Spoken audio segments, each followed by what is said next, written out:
Hello, everyone. One of the most common problems we see at the shop is when a customer pulls in the clutch, but the motorcycle still tries to move forward, or the gears engage with a hard jerk. Although many people think the entire clutch assembly needs to be replaced, the issue can actually come from something much simpler. The first thing we check is the clutch lever and cable adjustment.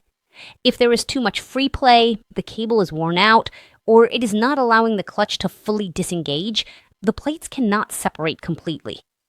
Some customers say the clutch feels normal, but the bike still pushes forward, and many times the problem comes from that small adjustment detail.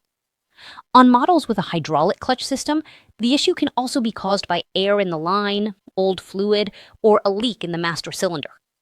A technician should verify that the system is building the correct pressure before considering opening the engine. If the adjustment is correct, then we move on to inspecting the inside of the clutch. The clutch plates can stick together due to wear, excessive heat, or using the wrong type of oil for motorcycles with a wet clutch system. Some customers notice that finding neutral becomes difficult, or that first gear engages with a strong clunk. Another important area to check is the clutch steel plates and the clutch basket. After many miles, they can become warped or develop grooves that prevent the plates from separating properly. They may look fine at first glance, but once a technician removes and inspects them, the real wear can become obvious.